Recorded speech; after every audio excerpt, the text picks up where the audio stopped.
ഇപ്പോൾ ഈ കഴിഞ്ഞ ദിവസങ്ങളിൽ സോഷ്യൽ മീഡിയയിലൂടെ ചില ചാനലിലൂടെ നമ്മൾ കേൾക്കാനിടയായ ഒരു വീഡിയോയെക്കുറിച്ച് ഇന്ന് പ്രിയപ്പെട്ട ബ്രദറിനോടൊന്ന് ചോദിക്കാമെന്ന് വിചാരിക്കുകയാണ്. നിങ്ങൾ പലരും ചിലപ്പോൾ കണ്ടിട്ടുണ്ടാകാം. ഒരു സിനിമാ സംവിധായകനും മുൻ സൈനികനൊക്കെ ആയിരുന്ന മേജർ രവി, അദ്ദേഹം ഒരു സിസ്റ്റർ ജസ്മിയുമായിട്ടുള്ള ഒരു പഴയ സിസ്റ്ററാണ്. ആദ്യം സിസ്റ്റർ ആയിരുന്നു, ഇന്ന് അല്ല. അപ്പോൾ സിസ്റ്റർ ആയിരുന്ന സിസ്റ്റർ എന്ന് തന്നെയാണ് ഇപ്പോഴും അഭിസംബോധന ചെയ്യുന്നത്. അതുകൊണ്ട് അങ്ങനെ തന്നെ ചെയ്യാമെന്ന് വിചാരിക്കുന്നു. ജസ്മി അങ്ങനെ തന്നെ വിളിക്കും. നമുക്ക് ചെയ്യാം. സഭ വേണമെങ്കിൽ എന്ത് വേണമെങ്കിലും പറഞ്ഞോളട്ടെ. ഓക്കെ, നമുക്ക് സിസ്റ്റർ എന്നല്ലേ പറയാൻ പറ്റൂ. അല്ലെ, അതെ, അതാണല്ലോ അഭിസംബോധന ചെയ്യാൻ നമുക്കുള്ളൊരു റെസ്പെക്റ്റീവ് ആയിട്ട് തന്നെ. ഓക്കെ, അപ്പോൾ സിസ്റ്റർ മേജർ രവിയുമായി കൊടുത്തൊരു ഇന്റർവ്യൂ ബ്രദറെ കേട്ടിട്ടുണ്ടോ എന്ന് വിശ്വസിക്കുന്നു. അപ്പോൾ അതിൻ്റെ അകത്ത് സിസ്റ്റർ പറയുന്നത് എങ്ങനെയാണ്, യേശു ഒരു ദൈവമൊന്നുമല്ല, ഒരു നല്ല മനുഷ്യനാണ്. അപ്പം ഇത് ഞാൻ എൻ്റെ വന്ന വീഡിയോയിൽ ഈ മേജർ രവി ഇൻ്റർവ്യൂ ചെയ്യുമ്പോൾ സിസ്റ്ററിൻ്റെ അഭിപ്രായമായിട്ടല്ല അത് പറയുന്നത്. അല്ല സിസ്റ്ററിന്റെ അഭിപ്രായമല്ല, സിസ്റ്ററിനെ പഠിപ്പിച്ചു എന്നാണ് പറയുന്നത്. സിസ്റ്ററിനെ പഠിപ്പിച്ചെന്നാ പറയുന്നത്. ഒരു പുരോഹിതനാണ് അത് പഠിപ്പിച്ചത്. അദ്ദേഹത്തിന്റെ പേര് പറയുന്നുണ്ടോ? പേര് പറയുന്നുണ്ട്. അതായത് ഒരു ജെയിംസ് ഗുരുദാസ് എന്ന് പറഞ്ഞിട്ട്, അദ്ദേഹം CMI ഫാദറാണ്. മാത്രമല്ല ക്രിസ്റ്റോളജിയിൽ ഡോക്ടറേറ്റ് ഉള്ള ഒരു വ്യക്തിത്വമാണെന്നാണ് സിസ്റ്റർ പറയാനിടയായത്. അപ്പൊ ഈ അച്ഛനെ കണ്ടതെന്തോ ഒരു വലിയ അനുഗ്രഹമായിട്ടാണ് സിസ്റ്റർ അത് അനുഭവം പങ്കുവയ്ക്കുന്നത്. കാരണം അവിടെ നിന്ന് ഇറങ്ങിക്കഴിഞ്ഞപ്പോൾ ഈ അച്ഛനെ കാണാനിടയായി. അങ്ങനെ കണ്ടു കഴിഞ്ഞപ്പോൾ ചില കാര്യങ്ങളുമായി, അഭയ കൊലക്കേസുമായിട്ടൊക്കെ എന്തോ ചർച്ചയുമായി ബന്ധപ്പെട്ടിട്ടാണ് അച്ഛനെ കാണാനിടയായത്. അങ്ങനെ കണ്ടു കഴിഞ്ഞപ്പോൾ അച്ഛൻ ഷെയർ ചെയ്തൊരു വിഷയമാണ്, യേശു ദൈവമൊന്നുമല്ല, ഒരു സാധാരണ മനുഷ്യനാണ്, നല്ല വ്യക്തിത്വം, നല്ലൊരു മനുഷ്യൻ.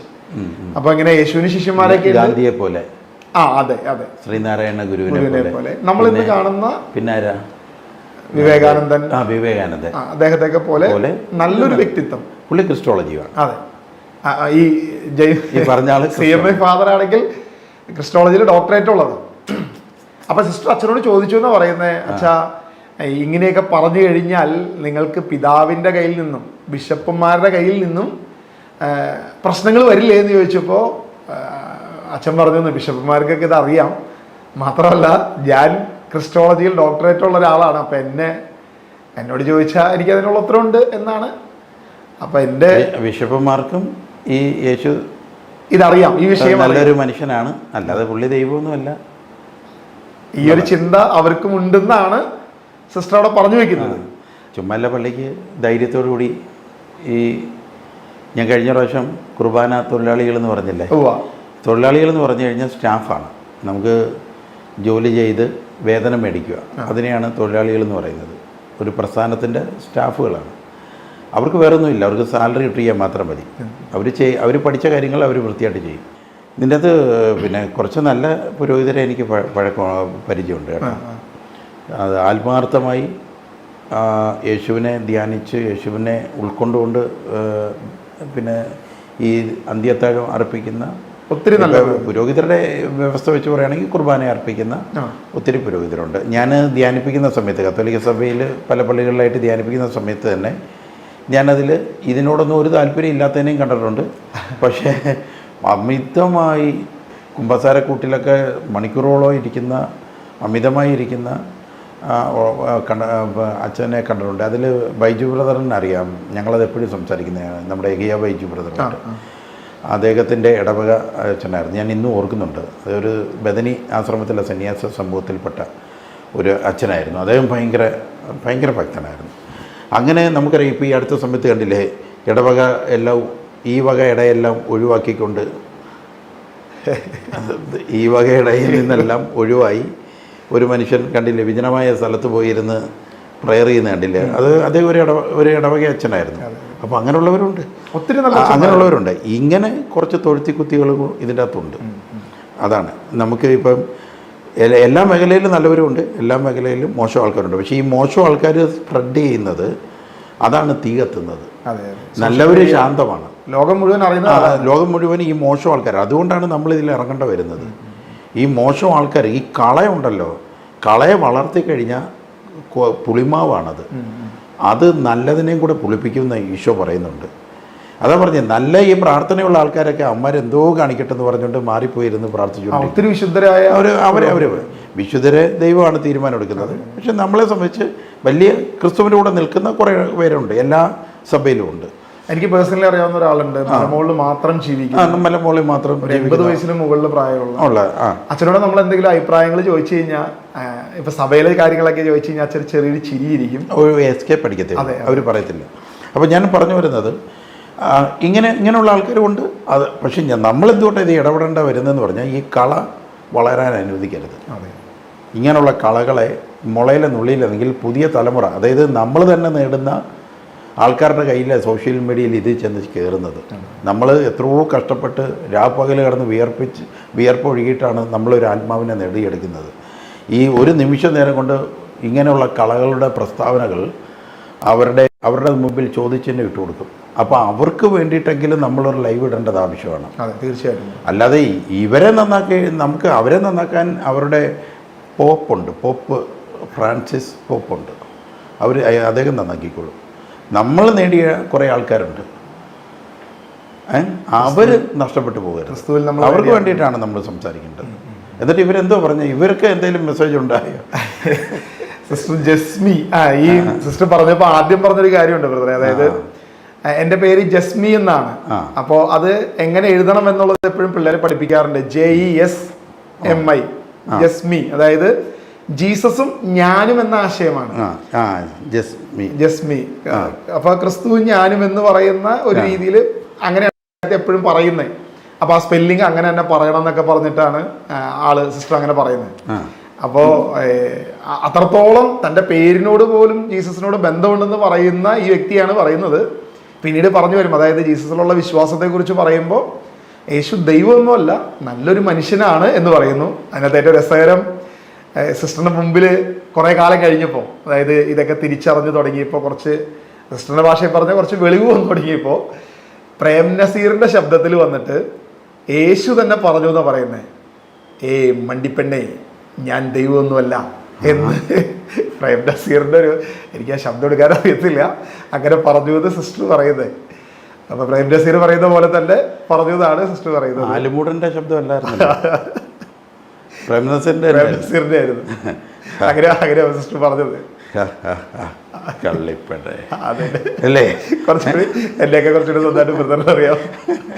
പ്രേംനസീറിന്റെ ശബ്ദത്തിൽ നിന്ന് ജയന്റെ ശബ്ദത്തിലേക്ക് പോവാം. കള്ളിപ്പെണ്ണെ, ഞാൻ ദൈവമല്ലടീ. അങ്ങനെയൊക്കെ പറഞ്ഞെങ്കിൽ എന്തായിരിക്കും എന്നുള്ളതാണ്. വേറൊരു സിനിമ കാണണ്ടല്ലോ എപ്പോഴും.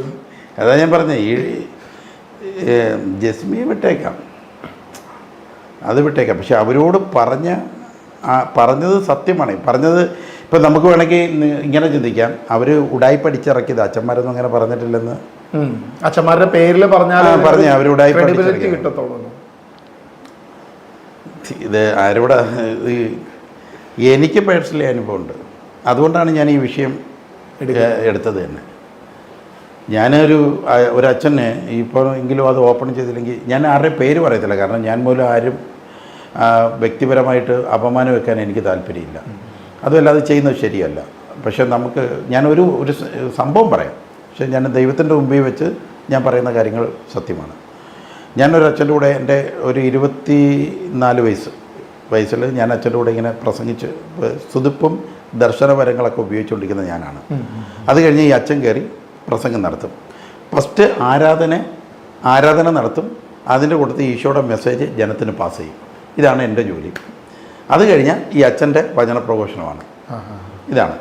അങ്ങനെ വചനപ്രഘോഷണമൊക്കെ കഴിഞ്ഞ് അപ്പോൾ ഞാൻ ഈ തുടക്കത്തിൽ ഈ ഇങ്ങനെ പഠിച്ചുകൊണ്ടിരിക്കുക, വെളിപാട് പുസ്തകം പഠിച്ചുകൊണ്ടിരിക്കുന്ന സമയമാണ് അന്നത്തെ കാലം, 24-ാമത്തെ വയസ്സിൽ. അതായത് എനിക്ക് തോന്നുന്നു 97 98 96 1996 ഭാഗങ്ങളാണെന്ന് തോന്നുന്നു, 98 ഇടയിലാണ്. അങ്ങനെ ഞാനിത് പഠിച്ചുകൊണ്ടിരിക്കുന്ന സമയത്ത് ഈ വൈകുന്നേരങ്ങളിൽ ഫ്രീ കിട്ടുന്ന സമയത്ത് അച്ഛനുമായിട്ട് ദൈവശാസ്ത്രത്തെക്കുറിച്ച് സംസാരിക്കുവാനായിട്ട് ചെല്ലും. എന്തെങ്കിലും വിഷയങ്ങൾ ഞങ്ങൾ അങ്ങോട്ടും ഇങ്ങോട്ടും തമ്മിൽ സംസാരിക്കും. അങ്ങനെ സംസാരിച്ചുകൊണ്ടിരിക്കുമ്പോൾ ഒരു ദിവസം അച്ഛൻ എൻ്റെ അടുത്ത് പറഞ്ഞു, യേശുവിൻ്റെ മധ്യാകാശവുമായിട്ട് ബന്ധപ്പെട്ട് സംസാരം വന്നു. സംസാരം വെച്ചപ്പം യേശു രണ്ടാമത് വരുന്നതിനെക്കുറിച്ച് അച്ഛൻ എതിർത്തു പറഞ്ഞു. എന്നോട് എതിർത്തു. അപ്പോൾ യേശു വരത്തില്ല എന്നാണോ അച്ഛൻ പറയുന്നത്? യേശു ഒന്നും വരുത്തൊന്നുമില്ലെന്ന് പറഞ്ഞു. യേശു അതായത് രണ്ടാം വരവില്ലെന്ന് പറഞ്ഞു. അങ്ങനെ ഒരു സംഭവം. ചുമ്മാ മധ്യാകാശം എന്തുവാടാ വാനമേഘം എന്തുവാടാന്ന് ചോദിച്ചു എൻ്റെ അടുത്ത്. എന്തുവാടാ വാനമേഘം എന്തുവാ എൻ്റെ അടുത്ത് ചോദിക്കുക.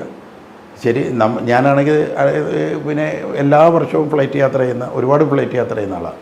നമ്മളെത്ര 32,000 33,000 അടി ഉയരത്തിൽ ചെന്നാലും അവിടെ ഈ പുകപടലങ്ങൾ തന്നെയാണ് വാനമേഘം എന്ന് പറയുന്നത്.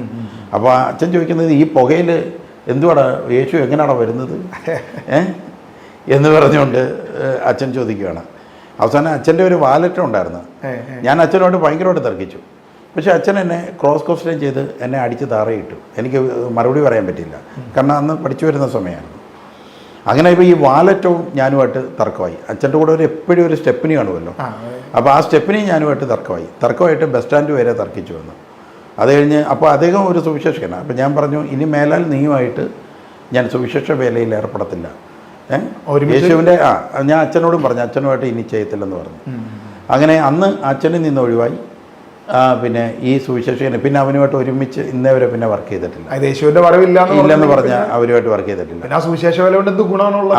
അത് കഴിഞ്ഞ് ഞാൻ വിഷമിച്ച് അന്ന് എനിക്ക് ഈ മഠത്തിൽ ധ്യാനിപ്പിക്കാനായിട്ടൊരു അവസരം കിട്ടി കൊട്ടാരക്കരയിൽ. അങ്ങനെ ഞാൻ മഠത്തിൽ കന്യാസ്ത്രീകളെ ധ്യാനിപ്പിക്കാനായിട്ട് മദർ എന്നെ വിളിച്ചിട്ട് ഞാൻ അവിടെ ചെന്ന് കഴിഞ്ഞപ്പോൾ എൻ്റെ മുഖം വല്ലാതിരിക്കുന്ന ആദ്യത്തെ ധ്യാനത്തിൽ ഇവർക്ക് മാറ്റം ഉണ്ടായി. അതിൽ രസം, ഈ മഠത്തിൽ എല്ലാ സിസ്റ്റേഴ്സും, ഞാൻ ആ മഠം പറയത്തില്ല, ബന്ധക്കോസ് ആവാനായിട്ടിരുന്നതാണ്. കംപ്ലീറ്റ് സിസ്റ്റേഴ്സ് മൊത്തവും കൊന്തയെല്ലാം മാറ്റി, മാതാവിനെ മാറ്റി. അന്നത്തെ കാലത്ത് ഞാൻ ഭയങ്കര മരിയ ഭക്തൻ എന്ന് പറഞ്ഞാൽ എനിക്കിച്ചിരി ഓവറായിരുന്നു. അതുകൊണ്ട് ഞാൻ ഏറ്റവും കൂടുതൽ കൊന്ത ഇങ്ങനെ മേടിച്ച് ഫ്രീ ആയിട്ട് കൊടുക്കുന്ന ഒരിതൊക്കെ ഉണ്ടായിരുന്നു. അങ്ങനെ എൻ്റെ ഈ മാതാവിൻ്റെ ഒരു ക്ലാസ് ഉണ്ട്. അതിപ്പോൾ ഡെസ്റ്റിനും കേട്ടാലും ഡെസ്റ്റിൽ ഇരുന്ന് കരയും. അപ്പം ഞാൻ ആ മാതാവിൻ്റെ ക്ലാസ് അങ്ങോട്ട് എടുത്തപ്പോൾ കന്യാസ്ത്രീകളെല്ലാം കൂടെ നിലവിളി തുടങ്ങി. അങ്ങനെ അവർക്കത് വിജയമായി. പിറ്റേന്ന് എൻ്റെ ധ്യാനം വെച്ച് ഞാൻ അവിടെ ചെന്ന് കഴിഞ്ഞപ്പോൾ എൻ്റെ മുഖം മാറിയിരിക്കുന്ന നമ്മുടെ മദർ വെച്ച്, എന്താ ബ്രദറെ മുഖം മാറിയിരിക്കുന്നതെന്ന് വെച്ചു. അങ്ങനെ അപ്പം ഞാൻ പറഞ്ഞു, എനിക്ക് ഒരു അച്ഛനുമായിട്ട് ഞാൻ ആകെ എനിക്കൊരു ധ്യാനത്തിന് അന്നെന്ന് പറഞ്ഞാൽ അച്ഛന്മാർ സപ്പോർട്ടില്ലെങ്കിൽ ഒരാൾ പോലും നമ്മുടെ ധ്യാനത്തിന് വരത്തില്ല, ആളെ കിട്ടത്തില്ല അന്നത്തെ കാലത്ത്. അച്ഛൻ്റെ ഒരു പൊട്ടൻ അച്ഛൻ മതി, യേശു എന്ന് പോലും വിളിക്കാൻ അറിയാൻ വയ്യാത്ത ഒരച്ഛൻ മതി, എന്നാലേ നമുക്ക് പ്രസംഗിക്കാൻ പറ്റത്തുള്ളൂ. അങ്ങനെ ഞങ്ങളുടെയൊക്കെ അച്ഛൻ ഞങ്ങൾക്കില്ലെങ്കിൽ ഞങ്ങൾക്ക് അവസരമുണ്ട്, ആൾക്കാർക്ക് വിളിക്കാൻ പേടിയാണ് ഞങ്ങൾക്കില്ലെങ്കിൽ. അത്ര ഇതായിരുന്നു, ഭയങ്കര പാട്. ഞങ്ങളൊക്കെ കഷ്ടപ്പെട്ട് വളർന്നു വന്നതാണ്. അങ്ങനെ ഇരിക്കുന്ന സമയത്ത് ഈ അച്ഛൻ്റെ വിഷയം ഞാൻ പറഞ്ഞു. എനിക്ക് ഉണ്ടായിരുന്ന ധ്യാനഗുരുവും പോയി. ഇനി എനിക്ക് പ്രസംഗം എങ്ങും കിട്ടത്തില്ല. ഇനി സിസ്റ്റർ ഈ അച്ഛൻ്റെ പേരിലാണ് ഈ മഠത്തിൽ എനിക്ക് അവസരം കിട്ടിയത്. അപ്പോൾ ഞാൻ പറഞ്ഞു, സിസ്റ്റർ എനിക്ക് ആ അച്ഛൻ പോയി, ഞാൻ ഇവിടെ ധ്യാനിപ്പിക്കണോ വേണ്ടായോ, കാരണം ഇനി ആ അച്ഛൻ എന്നെ ഏക്കത്തില്ല എന്ന് പറഞ്ഞു. അങ്ങനെ പറഞ്ഞു കഴിഞ്ഞപ്പോൾ സിസ്റ്റർ പറഞ്ഞു, പിന്നെ ഞങ്ങൾ അച്ഛനെ കണ്ടോണ്ടല്ലയോ ബ്രദറും കൊണ്ട് ധ്യാനിപ്പിക്കുക എന്ന് പറഞ്ഞുകൊണ്ട് ധ്യാനിപ്പിക്കാൻ. അപ്പോൾ ചോദിച്ചു, എന്താ വിഷയം എന്താണെന്ന് വെച്ചു. അന്നേരം പറഞ്ഞു, ഇതണക്ക് ക്രിസ്തു രണ്ടാമത് വരത്തില്ലെന്നാണ് പറയുന്നത് എന്ന് പറഞ്ഞു. അപ്പോഴത്തേക്ക് അവിടെ കുറച്ച് ദർശനം കഴിഞ്ഞ ആദ്യത്തെ ധ്യാനത്തിൽ ദർശനം കിട്ടിയ 2-3 മഠത്തിൽ കന്യാസ്ത്രീ ആവാൻ വന്നിരിക്കുന്ന ഒരു കൊച്ചുണ്ടായിരുന്നു.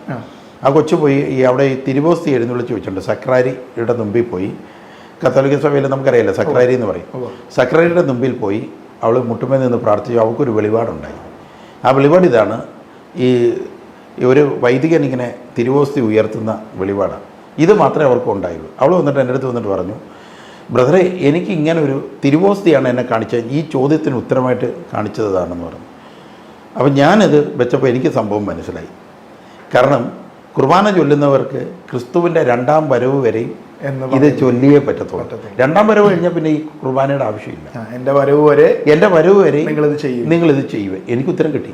ഞാൻ പിറ്റേന്ന് വണ്ടി എടുത്തുകൊണ്ട് അങ്ങേരെ കാണാൻ പോയി, അച്ഛനെ കാണാൻ ചെയ്യും. ഞാൻ ചോദിച്ചു, ഇതിന് ഉത്തരം പറയാൻ പറഞ്ഞു. പുള്ളി ഇതങ്ങ് വിയർക്കുക. അപ്പോൾ മറ്റേ സ്റ്റെപ്പിനെ വിളിക്കാൻ പറഞ്ഞു. ഇതിന് രണ്ടും കൂടെ ഉത്തരം തന്നിട്ട്, അല്ലെങ്കിൽ അച്ഛൻ ചൊല്ലാൻ പോയി കഴിഞ്ഞാൽ ഞാൻ ഈ പള്ളിയിലെ മെയിൻ ആൾക്കാർക്കല്ല ഞാൻ പറയും, ഇങ്ങേർക്ക് ഇതാണ് സ്വഭാവം എന്ന് പറയും. അച്ഛൻ പറഞ്ഞ്, നീ ഒന്ന് ഒഴിഞ്ഞു പോകാമോ എന്ന് ചോദിച്ചു. അന്ന് ഒഴിഞ്ഞതാ. അപ്പോൾ ഇതുപോലത്തെ ഒരുപാട് ഒരു സ്ഥിരമായിട്ട് ഞാൻ ധ്യാനിപ്പിക്കാൻ പോകുന്നതിനെ എതിർക്കുന്ന ഒരു പാർട്ടി ഉണ്ടായിരുന്നു. അത് ഇത് കണക്ക് ഈ വക ഇടയിലെല്ലാം വിളിച്ചു പറയും. വിളിച്ചു പറഞ്ഞിട്ട് ഭയങ്കരമായിട്ട് വിളിച്ചു പറയും ഒക്കെ ചെയ്യുന്ന ഒരാൾ. പിന്നീട് ആ പുള്ളിയൊക്കെ പിന്നെ പിന്നെ ഞാൻ വേറൊന്നും പറയുന്നില്ല. ആ പുള്ളിക്കൊക്കെ ആ സമയത്തെ ഉണ്ടായിരുന്നു.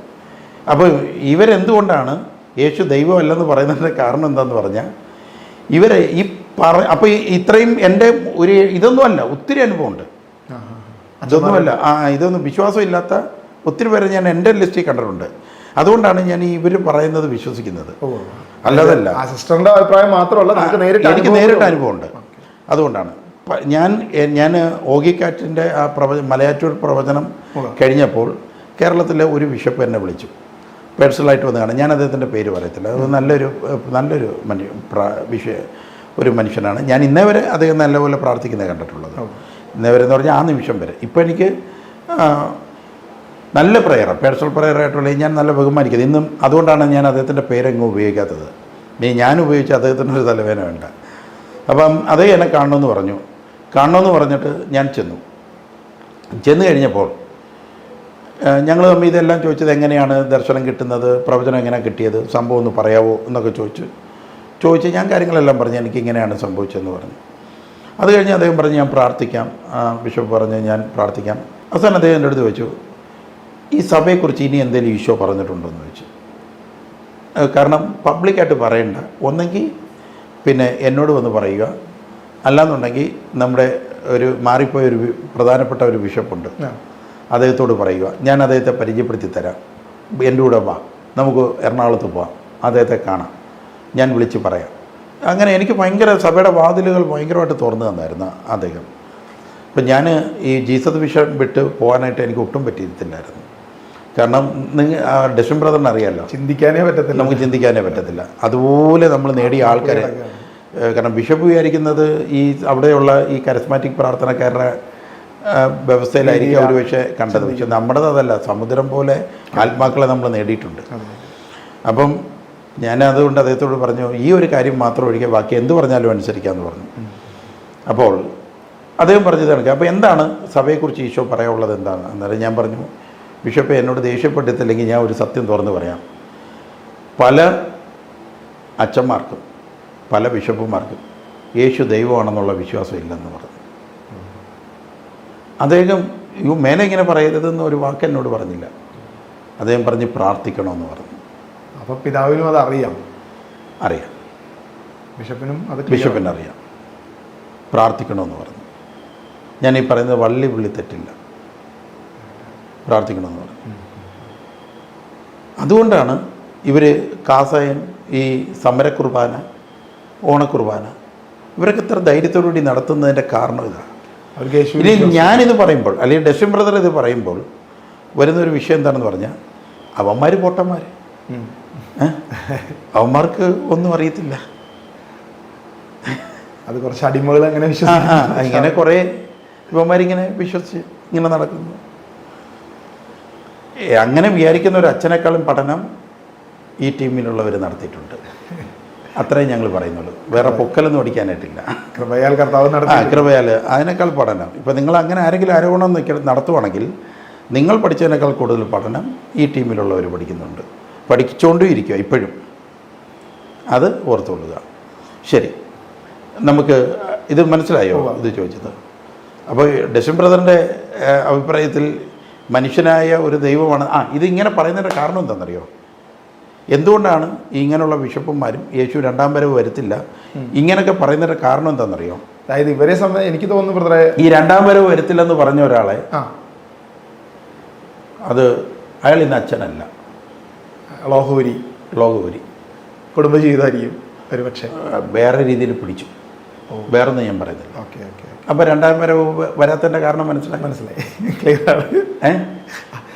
യേശു ദൈവമല്ല, ദൈവമാണെന്ന് പറഞ്ഞാൽ സ്ത്രീയെ ആസക്തിയോടെ നമുക്ക് നോക്കാൻ പറ്റത്തില്ല. യേശു ദൈവമാണെന്ന് പറഞ്ഞാൽ അന്യദൈവ ആരാധന നടത്താൻ പറ്റത്തില്ല. യേശു ദൈവമാണെന്ന് പറഞ്ഞാൽ സുവിശേഷം പ്രഘോഷിച്ചേ പറ്റൂ. അപ്പോൾ അതൊന്നും അവർക്ക് യേശു ദൈവമാണെന്ന് പറഞ്ഞാൽ ഇനിയൊന്നും കൂടെ ഉണ്ട്. നിത്യജീവന് വേണ്ടി സകലതും സമർപ്പിച്ചേ പറ്റൂ. യേശു ദൈവമല്ലെന്ന് പറഞ്ഞാൽ ഈ പ്രശ്നമൊന്നുമില്ല, ഒരു പ്രശ്നമില്ല. അവർക്ക് സ്വതന്ത്രമായൊരു പാത തുറന്നു കിടക്കുന്നു. ഒരു പ്രശ്നമില്ല. ആരുടെ കൂടെ വേണമെങ്കിലും എങ്ങനെ വേണമെങ്കിലും. അതാണ് യേശു ദൈവമല്ലെന്ന് പറയുന്നവരുടെ ഉദ്ദേശം. അതാണ്. യേശു ദൈവമല്ല, ഇതൊക്കെ നല്ലൊരു മനുഷ്യനാണെന്ന് ആരെങ്കിലും പറഞ്ഞാൽ, ഇപ്പം നമ്മളോട് ആരെങ്കിലും പറഞ്ഞാൽ നമ്മൾ വിധി എഴുതുമോ? അവൻ ഉഗ്ര പാപത്തിലാണ്. ബ്രദർ, എൻ്റെ ഒരു സംശയമാണ്. അതായത് ഈ സെമിനാരി പോയിട്ടുള്ള എക്സ് സെമിനാരിയൻസ്, എനിക്ക് ഒത്തിരി പേര് പരിചയമുണ്ട്. RSS, എൻ്റെ RSS ബ്രദറിന്റെ ഭാഷയിൽ റിട്ടേൺ സെമിനാരി സ്റ്റുഡൻറ്റ്. അപ്പം എൻ്റെ സുഹൃത്തുക്കളുണ്ട്, എൻ്റെ ജ്യേഷ്ഠ സഹോദരന്മാരുണ്ട്. അപ്പം ഇവരിലൊക്കെ സിമിലറായിട്ട് കാണുന്ന ഒരു സംഭവം, യേശുവിൻ്റെ ദൈവത്വത്തിൽ ഇവർക്കൊക്കെ സംശയം. അതായത് അങ്ങോട്ട് പോകുമ്പോഴും, അല്ലെങ്കിൽ അവിടെ നിൽക്കുന്ന 7-8 വർഷം, എനിക്കറിയാവുന്ന ഒരു വ്യക്തി അതിൽ കൂടുതൽ വർഷം, 11-12 വർഷം, അതായത് തൊട്ടടുത്ത മാസം തിരുപ്പട്ട സ്വീകരണം എന്ന് വിചാരിച്ചിരുന്ന ആള് തിരിച്ചിറങ്ങി പോകുന്ന സംഭവങ്ങൾ ഞാനായിരിക്കുന്ന ഇടവകളിലുണ്ട്. പക്ഷേ ഇവരിലൊക്കെ സിമിലറായിട്ട് കാണുന്ന ഒരു സംഭവം, ഇവർക്ക് ദൈവത്തോടുള്ള വിശ്വാസം പോയി പോകുന്നു. അതിനു മുമ്പൊക്കെ ഒരു ദേവാലയത്തിലും വിശുദ്ധ കുർബാനയിലും മാത്രം. അപ്പം ഞാൻ അവരെ കാണുമ്പോൾ ഞാൻ വിചാരിച്ചിരുന്നു ഇവര് ഒരു പുരോഹിതനാവാൻ തന്നെ ജനിച്ച വ്യക്തിയാണെന്ന് വിചാരിച്ചിരുന്നു. ഞങ്ങളുടെ കുടുംബത്തിൽ എൻ്റെ ബ്രദറിൻ്റെ മോൻ സെമിനാരിയിൽ പോയായിരുന്നു. 2-3 വർഷം നിന്നുള്ളൂ. ഇപ്പം അവൻ സെമിനാരിയുടെ സേന്ന് എഴുതി കാണിച്ച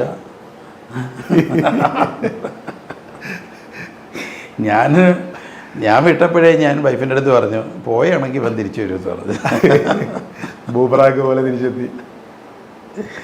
അതുകൊണ്ട് ഞാൻ അവനോട് പറഞ്ഞത് ഇതാണ്, എടാ നിനക്ക് യേശുവിനെ പ്രഘോഷിക്കണമെങ്കിൽ, കത്തോലിക്കരുടെ ഇടയിൽ പ്രഘോഷിക്കണമെങ്കിൽ നിനക്ക് അച്ഛനാവണമെന്ന് നിൻ്റെ ചിന്തയാണ്. ഏത് കത്തോലിക്കനും സത്യവചനം പറഞ്ഞാൽ അവൻ അവിടെ വന്നേ പറ്റൂ. ആരും വരും, അല്ലേ? ശരിയാണോ? അതെ അതെ. തടയാൻ പറ്റുമോ? പറ്റത്തില്ല. കാരണം വചനത്തിന് ചങ്ങലിടാൻ ആർക്കും പറ്റും, ഒരാൾക്കും കഴിയും. അതുകൊണ്ട് നീ നല്ലൊരു സുവിശേഷകനാവാൻ പറഞ്ഞു അവനോട്. നല്ലൊരു സുവിശേഷകനായാൽ ദൈവരാജ്യം കിട്ടും. എനിക്കതേ പറയുള്ളൂ. ശരി, ഞാൻ ഈ ജസ്മി പറഞ്ഞതിനോട് എന്തെങ്കിലും പിന്നെ ഇതുണ്ടോ? അത് എന്താണ് ഇവരിങ്ങനെ പറയുന്നത്? എനിക്ക് തോന്നുന്നു ഇപ്പൊ യേശു ഇവർ പറയുന്നതിൻ്റെ കാരണം, യേശു മനുഷ്യനാണെന്ന് പറയുന്നതിൻ്റെ കാരണം എന്താണെന്നറിയുമോ? യേശു പിതാവിനോട് പ്രാർത്ഥിച്ചു. തീർച്ചയായിട്ടും. എവിടെയൊക്കെ വെച്ച് പ്രാർത്ഥിച്ചു? ലൂക്ക 23 യേശു പ്രാർത്ഥിക്കുന്നുണ്ട്. വേണ്ട, വചനം എടുക്കണ്ട. 34 വാക്യം എടുത്തു കഴിഞ്ഞാൽ യേശു പ്രാർത്ഥിക്കുന്നുണ്ട്. അതുപോലെ തന്നെ ക്രൂശിൽ കിടന്ന് പിതാവിനോട് പ്രാർത്ഥിക്കുന്നതൊക്കെയാണ് ആ ഭാഗങ്ങൾ. അവിടെ കുറേ പ്രാവശ്യം പ്രാർത്ഥിക്കുന്നുണ്ട്, അല്ലേ? ഇവരോട് ക്ഷമിക്കണേ എന്ന് പ്രാർത്ഥിക്കുന്നു. എന്തുകൊണ്ട് എന്നെ ഉപേക്ഷിച്ചു എന്ന് പറയുന്നു. അങ്ങനെയല്ല. അപ്പോൾ ലൂക്ക 23 നോക്കിക്കഴിഞ്ഞാൽ നമുക്ക് കാണാനായിട്ട് അതെടുക്ക് മാർക്കോസ് 1:35 നമുക്ക് നോക്കിക്കഴിഞ്ഞാൽ യേശു അതിരാവിലെ എഴുന്നേറ്റ് പിതാവിനോട് പ്രാർത്ഥിക്കാൻ പോകുന്നു. അങ്ങനെ യേശു പല കാര്യങ്ങളും പിതാവിനോട് പ്രാർത്ഥിക്കാൻ പോകുന്നു. അപ്പോൾ ദൈവം എന്തിനാണ് ദൈവത്തോട് പ്രാർത്ഥിക്കുന്നത്? ഇതൊക്കെ ആയിരിക്കാം അവരുടെ ഉള്ളിൽ വരുന്നത് സംശയം. അതുകൊണ്ടാണ് ഇത് നമ്മളെപ്പോലുള്ളവർക്ക് ഇതൊന്നും അറിയത്തില്ല. അത് കാരണം ഇവന്മാരിപ്പോഴും യേശുവെ സ്തോത്രം പറഞ്ഞുകൊണ്ട് നടക്കുന്നത്. ഇവർക്കിതറിയാം. ഏതാ ഈ യേശുവിനെ മനുഷ്യനാണെന്ന് പറഞ്ഞ ക്രിസ്റ്റോളജി പാസ്സായ ഡോക്ടറേറ്റ് എടുത്ത ആ മഹാൻ ഇതറിയാം. മനസ്സിലാകുന്നുണ്ടോ? ആ മഹാൻ വലിയ പുണ്യാളല്ല, ഇതിൻ്റെയൊക്കെ അപ്പുറം കഴിഞ്ഞ ആളാണ്. ഇപ്പോൾ ഒരുത്തൻ തന്നെ യേശു രണ്ടാമത് വരത്തില്ലെന്ന് പറഞ്ഞില്ലേ? അതുകൊണ്ട് തിയോളജിയിലുണ്ട്. ഇപ്പോൾ പിന്നീട് ഞാൻ പഠിച്ചു വന്നപ്പോഴാണ് കിടക്കുന്നത്. 1-ാം നൂറ്റാണ്ടിൽ തന്നെയുള്ള വരവേ ഉള്ളൂ, ഇനി വരവൊന്നും ഇല്ലെന്നുള്ളതും കിടക്കുന്നുണ്ട്. അവർ പഠിക്കുന്നുണ്ട്. പഠിക്കുന്നുണ്ട്. അത് പിന്നെ ഞങ്ങളും പഠിക്കും. ഞങ്ങൾ പിന്നെ തിയോളജി പഠിക്കുമ്പോൾ എല്ലാ സഭയുടെയും പഠിക്കണമല്ലോ. ആ കൂട്ടത്തിൽ ഇതും പഠിച്ചപ്പോഴേ മനസ്സിലായത്. അപ്പം അതിൽ പലരുടെ അഭിപ്രായമുണ്ട്. അതിൽ ഒരു കൂട്ടരുടെ അഭിപ്രായം മാത്രമാണ് വരത്തില്ല എന്നുള്ളത്. മനസ്സിലായോ? അത് വരുമെന്ന് പറയുന്ന അടുത്ത ഇതിനെ ഓപ്പോസിറ്റ് ചെയ്തുകൊണ്ട് വരുമെന്ന് പറയുന്ന തിയോളജിസ്റ്റും ദൈവശാസ്ത്രജ്ഞന്മാരെ വളരെ ശക്തമായിട്ടുണ്ട്. അതുകൊണ്ട് പക്ഷേ ഇവർക്ക് ഇഷ്ടം ഇതാ. കാരണം പാപം ചെയ്യണം, ലോകത്തിൻ്റെ പാപം ചെയ്യണം, ടീഷർട്ടൊക്കെ ഇട്ട് അങ്ങ് പോകണം. അപ്പോൾ എന്തുകൊണ്ടാണ് പിതാവിനോട് പ്രാർത്ഥിച്ചതെന്നറിയാം? എന്താണെന്നറിയാം? ഞാൻ കഴിഞ്ഞ വീഡിയോയിൽ നമ്മൾ രണ്ടുപേരും ഇരുന്ന ഒരു വീഡിയോയിൽ, ആ വീഡിയോയുടെ ക്യാപ്ഷൻ എന്ന് പറയുന്നത് എന്തായിരുന്നു അതിൻ്റെ ക്യാപ്ഷൻ? നമ്മൾ ഇട്ടത് ഓർക്കുന്നില്ല. രണ്ടാമത്തെ വീഡിയോ ആണോ? അല്ല, ആദ്യത്തെ വീഡിയോ. ഞാനും ഡെസ്റ്റും ബ്രദറും കൂടെ ഇരുന്നില്ലയോ? ഈ യഹോവ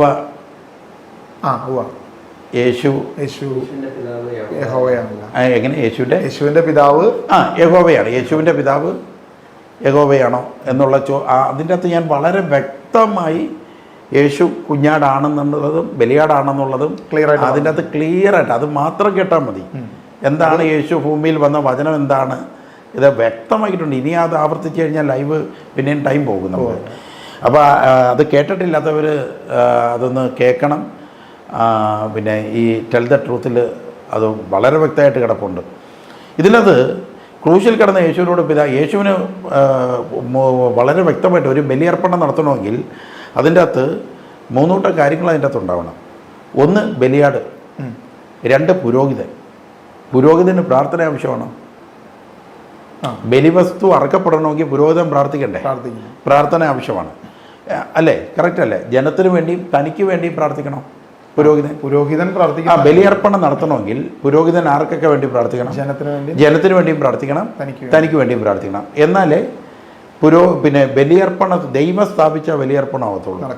അപ്പം ഇവിടെ പുരോഹിതനായിട്ട് യേശു ബലിയായിട്ടായിരുന്ന ഒരു പുരോഹിതൻ വേണം. പാപം ചെയ്യാത്ത ഒരു പുരോഹിതനുണ്ടോ അന്നത്തെ കാലത്ത്? ഇല്ല.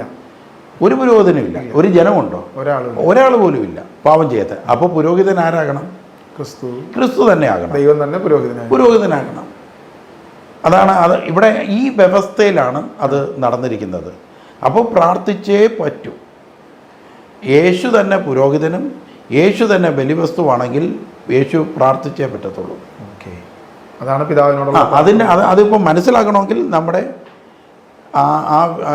നമ്മൾ ഇതിന് മുമ്പിട്ട വീഡിയോ കണ്ടാലേ അത് ക്ലിയർ ആവത്തുള്ളൂ. അതായത് കുഞ്ഞാടെന്ന് പറയുന്ന ആ വിഷയവുമായി ബന്ധപ്പെട്ട് അത് അത് എന്നാലേ ഇത് മനസ്സിലാകത്തുള്ളൂ.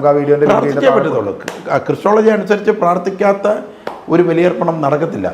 കാരണം പിന്നെ യേശു എന്ന് പറഞ്ഞ സകലതും ദൈവതുല്യമായ സകലതും മാറ്റിവെച്ചിട്ടാണ് വന്നത്. ഒരു കുഞ്ഞാടാവാൻ വേണ്ടി തന്നെ വന്നത്.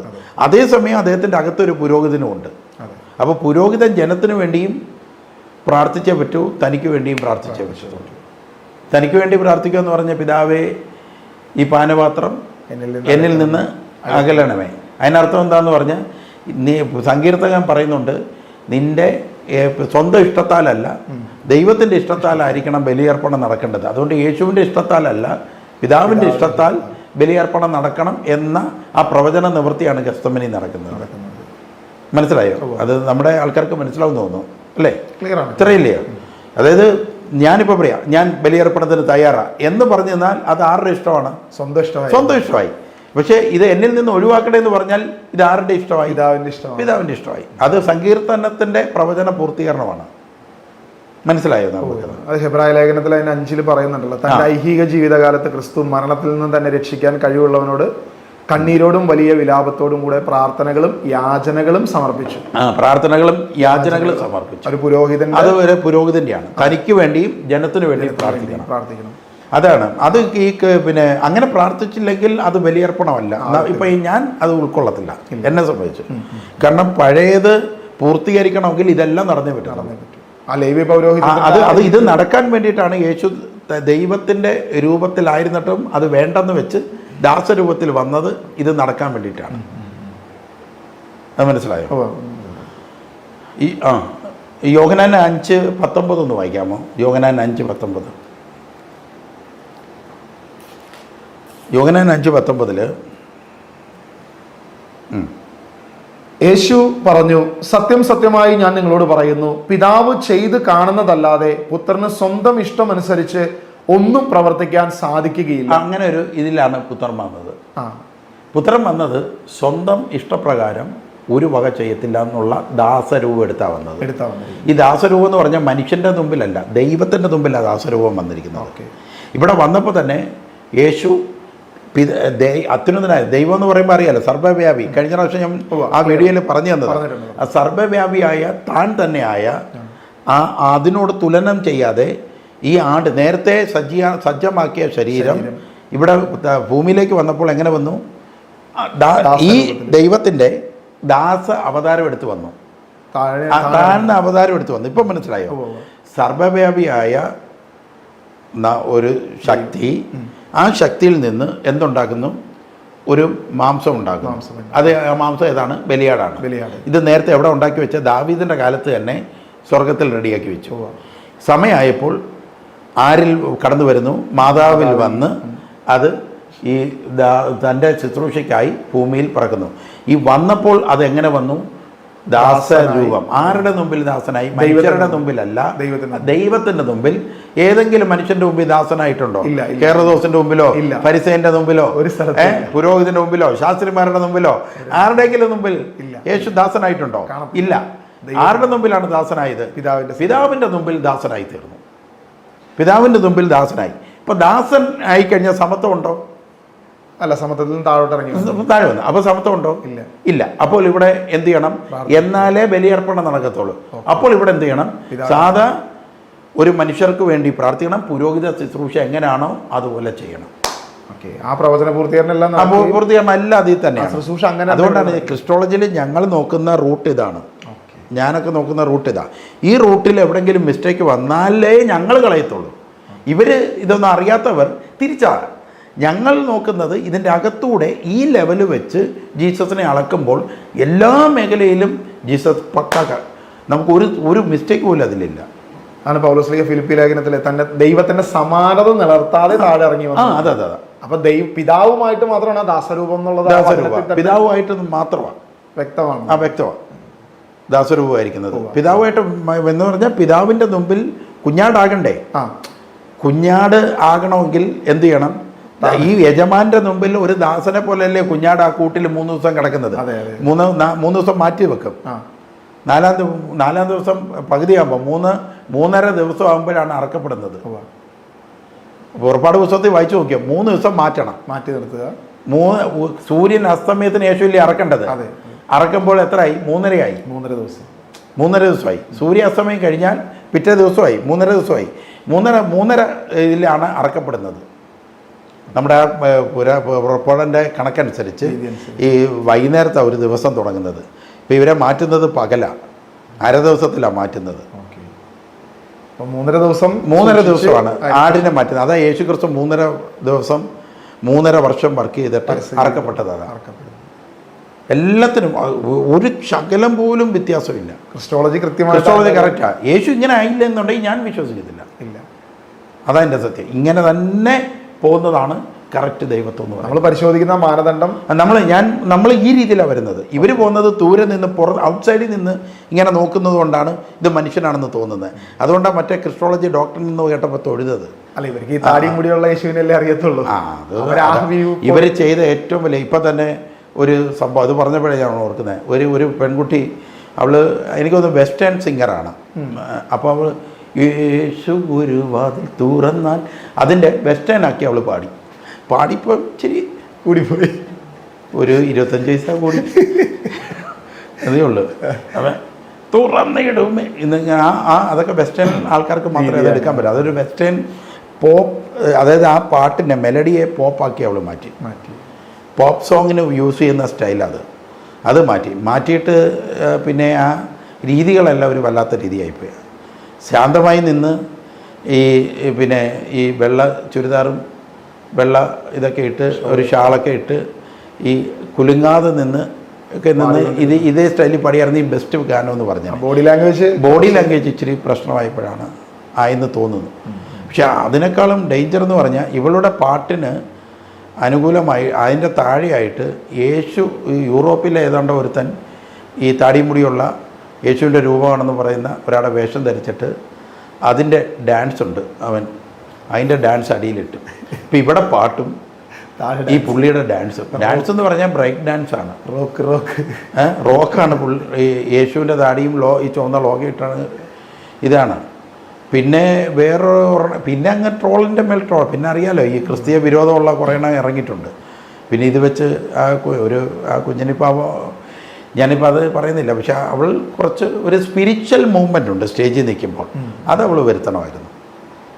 അതാണ്. അപ്പോൾ ഇതിൻ്റെ അകത്ത് വരുന്ന പ്രശ്നം എന്ന് പറയുന്നത് ഈ താടിയും മുടിയും വന്നത് കാരണം ഞാനത് കണ്ടപ്പോൾ എനിക്ക് അത് കണ്ടിട്ടുള്ള എല്ലാ ആൾക്കാരുടെ അടുത്തും ഞാൻ പറയുന്നത്, നിങ്ങളാ കണ്ടത് യേശുവല്ല. അതൊക്കെ ഡാവിഞ്ചിയുടെ ഭാവനയിലാണ് ഇങ്ങനെ താടിയും മുടിയുള്ള. അത് ഡാവിഞ്ചി ഒരു കൊലപാതകിയുടെ മുഖം നോക്കി വരച്ചതാണ്. അപ്പം അതും ഞങ്ങളുടെ കർത്താവുമായിട്ടൊന്നും ബന്ധമില്ല. നിങ്ങൾ എന്ത് ഡാൻസ് വേണമെങ്കിലും ഇട്ടോ, ഒരു വിഷമമില്ല. നമുക്കതിൽ വിഷമില്ല. അത് നമ്മുടെ യേശുവല്ല. നമ്മൾ താടിയും മുടിയുള്ള ഒരാളെ യേശുവായിട്ട് കാണുന്നുമില്ല. അതൊരു താടിക്കാരൻ, അത്ര തന്നെ. അതുകൊണ്ടായിരിക്കും ക്രിസ്തീയ സമൂഹത്തിൽ ആരും യേശുവിനെ അവഹേളിച്ചു എന്ന് പറഞ്ഞ ആരും വരത്തൂല്ലല്ലോ. ആരും വരത്തില്ല, നമ്മളാരും പോകത്തില്ല. നമുക്കത് അത് യേശുവിൻ്റെ നാമം പോലും അത് യൂറോപ്യൻ സായിപ്പിൻ്റെ യേശു ആയിരിക്കും, നമ്മുടെ അല്ല. അപ്പോൾ ഞാൻ പറയാം 5:19 എന്താ പറയുന്നത്? അതിൽ യേശു പറഞ്ഞു, സത്യം സത്യമായി ഞാൻ നിങ്ങളോട് പറയുന്നു, പിതാവ് ചെയ്ത് കാണുന്നതല്ലാതെ പുത്രന് സ്വന്തം ഇഷ്ടമനുസരിച്ച് ഒന്നും പ്രവർത്തിക്കാൻ സാധിക്കുകയില്ല. എന്നാൽ പിതാവ് ചെയ്യുന്നതെല്ലാം ദാസനായി നിൽക്കുന്ന ക്ലിയർ ആയില്ലേ? യേശു തന്നെ അത് പറയുന്നുണ്ട്. ക്ലിയർ ആണ്. പിതാവ് ചെയ്ത് കാണിക്കുന്നതെല്ലാം, പിതാവ് ചെയ്യുന്നതെല്ലാം അപ്രകാരം തന്നെ പുത്രനും ചെയ്യുന്നു. അതേ പറ്റും. ഈ വാക്കിൻ്റെ അകത്ത് എന്തെങ്കിലും ഒരു അർത്ഥം കേൾക്കുന്ന ആർക്കെങ്കിലും മനസ്സിലാവുന്നുണ്ടോ? എന്തെങ്കിലും ഒരു അർത്ഥം പിടികിട്ടുന്നുണ്ടോ? ആ ദാസരൂപത്തിലേക്ക് വരുന്നത് കൊണ്ട് പിതാവ് പറഞ്ഞത് ചെയ്യുന്നു. യേശുവിൽ പ്രവർത്തിക്കുന്നത് പിതാവ് തന്നെയാണ്. എന്നാൽ പിതാവ് ചെയ്യുന്നതെല്ലാം ഞാൻ ചെയ്യുന്നു. അതാണ് പിതാവ് തന്നിലൂടെ ചെയ്യുന്നത് മൊത്തം പിതാവാണ്. ദൈവം തന്നെ യേശുവിനെ കണ്ട പിതാവിനെ കാണുന്നതിന് തുല്യമാണ്. ഇപ്പൊ അർത്ഥം പിടികിട്ടിയോ? യേശു പറഞ്ഞ എല്ലാം ക്ലിയർ ആയി. യേശുവിനായിട്ട് ഒന്നുമില്ല, അപ്പോൾ തന്നെ അവിടെ അവർ ഒന്നായി. അത് എന്നിലൂടെ അല്ലാതെ ആരും പിതാവിലേക്കോ അല്ല. യേശു ചെയ്യുന്നതെല്ലാം പിതാവ് ചെയ്യുകയാണ്. യേശുവിന് സ്വയമേ ചിന്തിച്ചു വേറൊരു വ്യക്തിയായി നിന്നുകൊണ്ട് യേശുവിനൊന്നും ചെയ്യാൻ പറ്റത്തില്ല. അപ്പോൾ ഇനി നിങ്ങൾ ചിന്തിക്ക്, യേശു പ്രാർത്ഥിക്കുന്നു. അപ്പോൾ ആരാ പ്രാർത്ഥിച്ചത്? യേശുവിനെ കൊണ്ട് പ്രാർത്ഥിപ്പിക്കുന്ന ഒരു പിതാവായിട്ട് നമുക്ക് അവിടെ കാണുന്നത്. കാരണം അവൻ കുഞ്ഞാടായിട്ട് നിൽക്കുന്നത് കൊണ്ട് ഈ വാക്കിൻ്റെ അകത്ത് പിതാവ് ചെയ്യുന്നത് എനിക്ക് ചെയ്യാൻ പറ്റത്തുള്ളൂ. എനിക്ക് സ്വയമേ ഒന്നും പറ്റത്തില്ല, ഒരു വാക്ക് പോലും ഞാൻ പറയത്തില്ല. അപ്പോൾ പ്രാർത്ഥിച്ചതാരെ? പിതാവ്. അങ്ങനെ നോക്കിയാൽ പിതാവ് തന്നെയാണ് പ്രാർത്ഥിക്കുന്നത്. അപ്പൊ ഇവരുടെ ഈ പ്രശ്നം തീർന്നു. അതായത് ദൈവത്തോട് പ്രാർത്ഥിച്ചോ എന്നുള്ള സംഭവം. ദൈവത്തോടല്ല, ദൈവം ശുശ്രൂഷ ചെയ്തതാ. അതായത് ബലിസമർപ്പണം നമുക്ക് വേണ്ടി പുരോഹിതനായതാ. ആ നിമിഷം ഒരേ സമയത്ത് തന്നെ ദൈവമാണ് ഈ പ്രയർ ചെയ്യുന്നതെങ്കിലും പുരോഹിതനാകുന്നതാണ്. എബ്രായ ലേഖനം ദാസരൂപത്തിന്റെ പുരോഹിതനാണ്. അപ്പോൾ ദാസരൂപം എടുത്തത് കാരണം പ്രയർ ചെയ്യാൻ പറഞ്ഞു. പിതാവിൻ്റെ പ്രയർ ചെയ്തോ എന്ന് പറഞ്ഞാൽ രണ്ടുപേർക്കും ഒരേ മനസ്സ് തന്നെ പ്രയർ ചെയ്യണം എന്ന് പിതാവിന് തോന്നുന്നു. ആ തോന്നുന്നത് കുഞ്ഞാടിനും തോന്നും ഒരേ സമയത്ത് തന്നെ. ഒരൊറ്റ തോന്നലേ ഉള്ളൂ, ഒരേ രീതിയിൽ. രണ്ടും ഒരാൾ തന്നെ. അപ്പോൾ ഇതൊക്കെ പറഞ്ഞു മനസ്സിലായി. അപ്പോൾ ഈ ശുശ്രൂഷയുടെ ഭാഗമായി പ്രയർ ചെയ്തേ പറ്റത്തുള്ളൂ. അപ്പം നേരത്തെയുള്ള പ്രവചന നിവൃത്തി ഉണ്ടാവണം.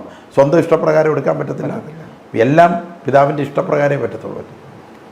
അപ്പോൾ ക്രൂശിൽ മരിക്കുമ്പോൾ നമ്മൾ ജീസസ് വിഷൻ ക്രോസ് കൊടുക്കുമ്പോൾ അതിൻ്റെ അത് 3 ലൈൻ കണ്ടിട്ടില്ലേ?